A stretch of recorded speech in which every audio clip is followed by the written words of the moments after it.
Welcome back. India నుంచి గంటలో Dubai చేరుకుంటే ఎలా ఉంటుంది?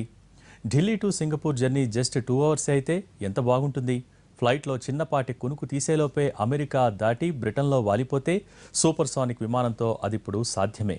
వేల మైళ్ల దూరమైన మెరుపులా ప్రయాణించేయచ్చు. క్షణాల్లో గమ్యం చేరుకోవచ్చు. వేల మైళ్ల దూరమైన మెరుపు వేగంతో ప్రయాణించవచ్చు. అనుకున్న ప్లేస్ లో అనుకున్న టైంకి హాయిగా వాలిపోవచ్చు. సూపర్ సోనిక్ 512 ఆషామాషి విమానం కాదు, ప్రపంచంలోనే అత్యంత వేగంగా ప్రయాణించే జెట్.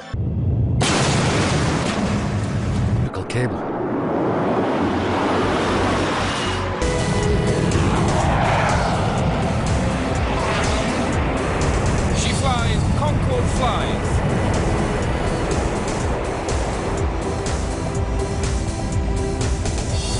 గాలిని చీల్చుకుంటూ శబ్దం కన్నా వేగంగా ప్రయాణిస్తుంది. సూపర్ సోనిక్ విమానంలో ఇండియా నుంచి దుబాయ్ జర్నీ జస్ట్ 1 అవరే. న్యూయార్క్ టు లండన్ 5,567 కిలోమీటర్లు.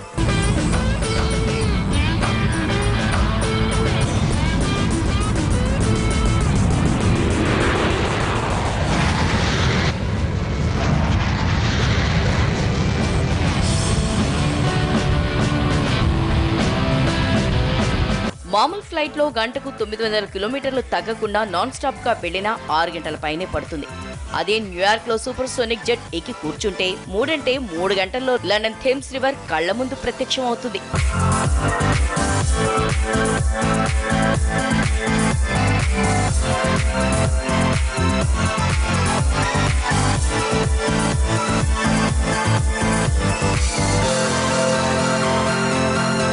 అమెరికాలోని బోస్టన్ కు చెందిన స్పైక్ ఏరోస్పేస్ సంస్థ S512 జెట్ ను తయారు చేస్తోంది. విమానం తయారీ ఖర్చు దాదాపు 900 కోట్ల పైమాటే.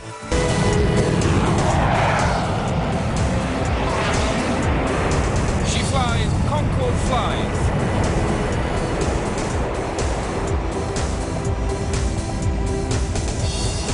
అన్నట్టు ఇంత గొప్ప విమాన తయారీలో మనోడి హ్యాండ్ కూడా ఉంది. భారత సంతతికి చెందిన ఓ ఇంజనీర్ కూడా సూపర్ సోనిక్ పవర్ తయారీలో భాగమయ్యాడట.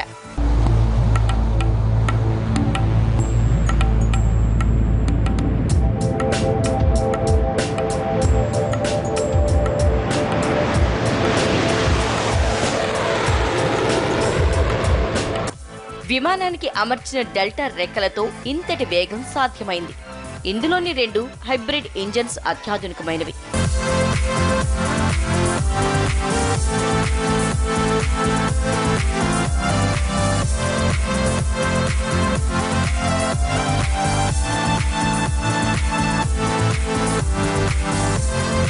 కాన్కార్డ్ ప్లేన్ లో వినియోగించే రోల్స్ రాయ్స్ ఇంజన్ కన్నా హైబ్రిడ్ ఇంజన్స్ చాలా వరకు ఇంధనాన్ని ఆదా చేయగలవట.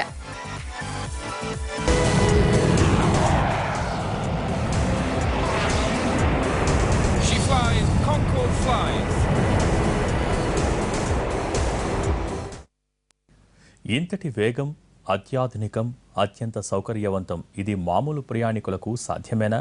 ఇంతకు ఇంతటి వేగం సన్ ఆఫ్ కాంకోర్డ్కు ఎలా సాధ్యం? ఎలాంటి ఇంజన్లు బుల్లెట్ ఫ్లైట్కు వాడారు?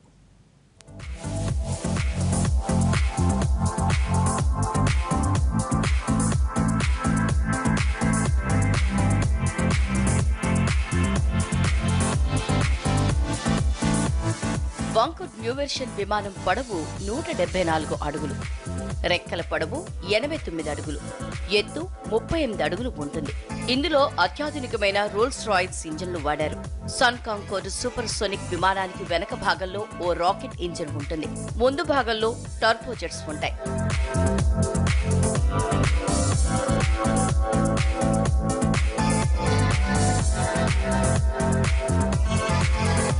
సుమారు 12 మంది ప్రయాణించే ఈ విమానంలో ఇది పూర్తిగా కంప్యూటర్తో డిజైన్ చేసిన తొలి సూపర్ సోనిక్ విమానం. పరిమాణం చిన్నగా ఉండి టర్బో ఫ్యాన్ ఇంజన్లు, ల్యాండింగ్ గేర్ పై 6 చక్రాలు, కోడిగుడ్డు ఆకారపు ఫ్యూజ్లెస్, బ్లేడ్ ఆకారంలో తోక భాగం, ఇలా ఇందులో ఎన్నో విశిష్టతలు.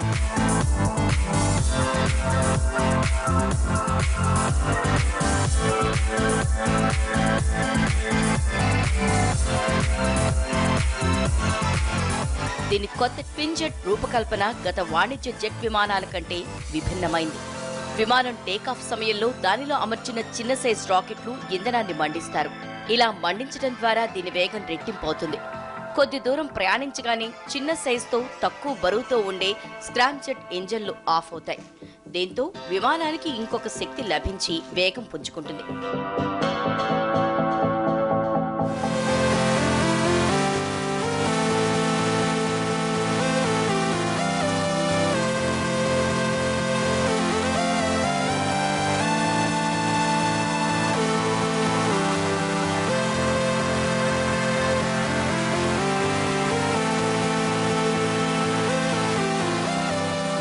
దీన్ని 2 డెల్టా రెక్కలు 2 ఇంజన్లతో నిర్మిస్తున్నారు. దాదాపు 5,000 కిలోమీటర్ల దూరాన్ని కేవలం గంటలో దాటేయాలనేది కాంకోర్డ్ లక్ష్యం. దీని లక్ష్యం నెరవేరి కార్యరూపం దాలిస్తే విమానయానంలో మరో కొత్త అధ్యాయం మొదలవుతుంది.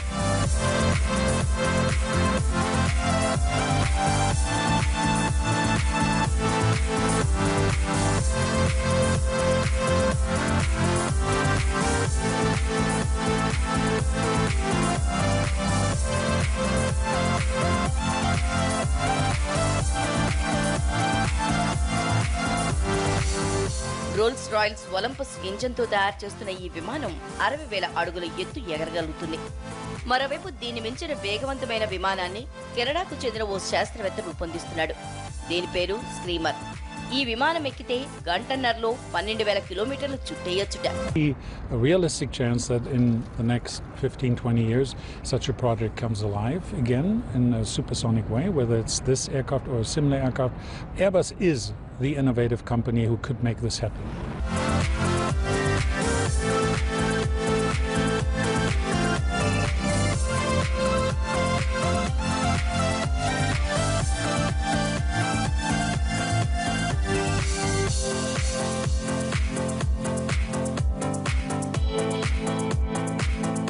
ఇది ధ్వనివేగానికి 10 రెట్లు వేగం. కెనడాకు చెందిన చార్లెస్ బాంబార్డియర్ అనే ఇంజనీర్ దీన్ని రూపొందించాడు. విమానయానంలో కాంకార్డ్ ఓ కొత్త చరిత్ర సృష్టించింది. దీని మించే వేగంతో స్క్రీమర్ సూపర్ సోనిక్ జెట్ రాబోతోంది. అయితే ఇవన్నీ కేవలం బిజినెస్ పీపుల్స్ కు మాత్రమే అందుబాటులో ఉంటాయి. సామాన్యుడు దీని గురించి ఆలోచించే పరిస్థితి లేదు. అది అసలు సంగతి. ఇది ఇవాల్టి స్పెషల్ ఫోకస్. నమస్తే.